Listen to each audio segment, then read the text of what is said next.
Taiwan से बड़ी खबर, ताइवान को लेकर बड़ी खबर है। यूएस रिपोर्ट में बड़ा खुलासा हुआ है ताइवान को लेकर। 2025 में चीन ताइवान में तनाव बढ़ेगा और चीन ताइवान पर हमला कर सकता है।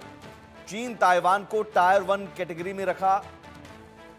तनाव अमेरिका के लिए बड़ी चिंता है। तो ताइवान को लेकर चूंकि चीन की राष्ट्रपति शी जिनपिंग ने नए साल के संबोधन में पहले ही कह दिया था कि ताइवान को हम अपने साथ मिलाकर रहेंगे, विलय कोई रोक नहीं सकता, कोई ताकत नहीं रोक सकती। और अब अमेरिकी रिपोर्ट ने भी चिंता जताई है और कहा कि चीन हमला कर सकता है ताइवान पर 2025 में। इस साल चीन ताइवान में तनाव और ज्यादा बढ़ेगा। ताइवान की चौतरफा घेराबंदी लगातार चीन कर रहा है। जो समुद्री जहाज हैं, युद्धपोत हैं, उसकी तैनाती ताइवान के इर्द गिर्द चीन ने पहले से ही कर दी है। और अब ताइवान को लेकर खुलासा कि चीन ताइवान पर हमला कर सकता है। और यह तनाव अमेरिका के लिए बड़ी चिंता है, क्योंकि अमेरिका का भी वहां पर सैन्य बेस है।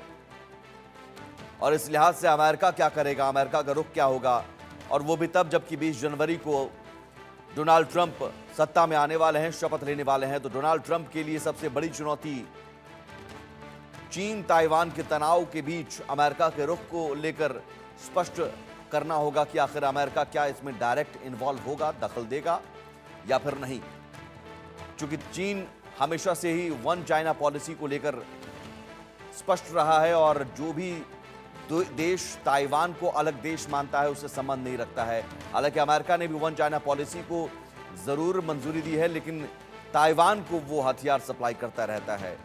और यही वजह है कि चीन बार बार अमेरिका के रुख को लेकर आपत्ति भी जता चुका है। अजय जांडियाल हमारे साथ जुड़े हुए हैं। अजय, 2025 की शुरुआत में ही चीन के राष्ट्रपति शी जिनपिंग ने कह दिया था साफ तौर पर, स्पष्ट शब्दों में, कि चीन और ताइवान के विलय को कोई रोक नहीं सकता है और हम ताइवान को अपने साथ मिलाकर रहेंगे।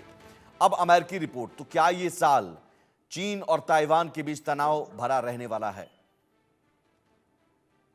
देखिए, बिल्कुल चीन और ताइवान के मामलों को लेकर अगर आप देखें, जो जानकार हैं और खासतौर पे अब अमेरिका की रिपोर्ट आने के बाद ये स्पष्ट हो जाता है कि जो पिछले कुछ समय से लगातार चीन की पनडुब्बियां और चीन के एयरक्राफ्ट जो देखे जा रहे थे ताइवान के आसमान में, जिसको लेकर ताइवान ने कई बार जो है पहले भी आपत्ति जताई है और दुनिया को ये बताया है कि ऐसा चीन कर रहा है, वो अब साफ हो जाता है कि अब यूएस ने भी ये कहा है कि 2025 यानी कि जो जी, ये दोनों देशों के, चीन और ताइवान को लेकर तनावपूर्ण रह सकता है। और इसके पीछे की वजह यही है कि चीन लगातार जो दावे करता था उन दावों को पूरा करने के प्रयास जो है वो कर सकता है। और कहीं ना कहीं जो ताकतें चीन को अभी तक रोक रही थी, उन ताकतों के खिलाफ जो है वो चीन कुछ ऐसा कर सकता है। मगर डोनाल्ड ट्रंप के आने के बाद क्या ताइवान के पर ये चीन का अगर हमला होता है या फिर चीन जबरन ताइवान को अपनी है, उस पर चीन को सहमति मिलेगी या फिर नहीं, क्योंकि जिस तरीके से ताइवान को लगातार हथियारों की सप्लाई अमेरिका से होती है, लगातार समर्थन में अमेरिका खड़ा रहता है, तो डोनाल्ड ट्रंप के आने के बाद क्या उसमें कोई बदलाव आएगा या नहीं, ये देखना होगा। लेकिन अमेरिका का रुख क्या हो सकता है? खासतौर पर डोनाल्ड ट्रंप शपथ लेने वाले हैं, तो डोनाल्ड ट्रंप के सामने सबसे बड़ी चुनौती यही है कि क्या अमेरिका इसमें डायरेक्ट इन्वॉल्व हो, डायरेक्ट दखल दे।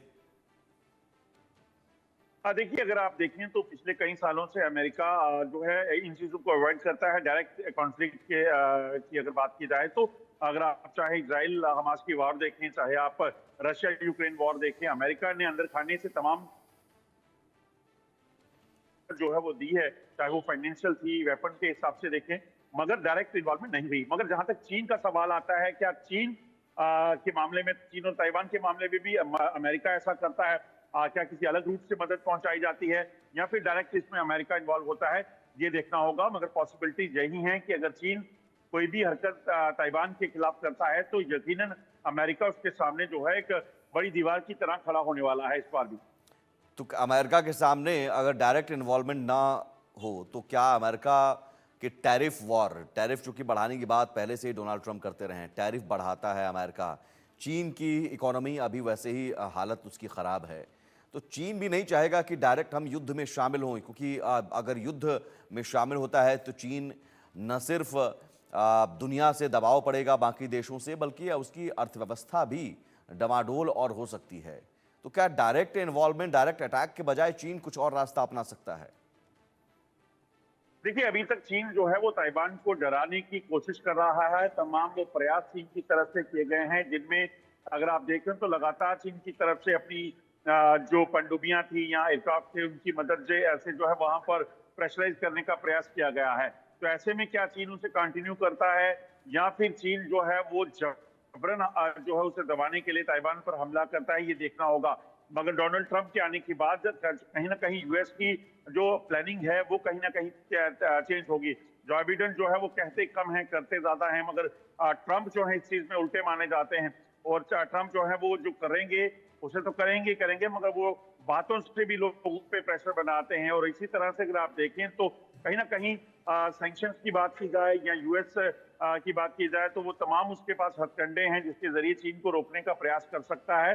क्योंकि इकोनॉमिकल क्राइसिस जो चीन में इस वक्त है, चीन क्या उसे झेल सकता है, और क्या ताइवान जी साथ मिलाने की खातिर वो क्राइसिस में या युद्ध में जा सकता है, चीन को ये देखना होगा। क्योंकि अगर युद्ध शुरू होता है जी तो वो सिर्फ युद्ध जो है वो चीन और ताइवान के बीच का नहीं होगा। कई नेबरिंग कंट्री और तमाम चीजें जो है वो नुकसान कर सकती हैं चीन को।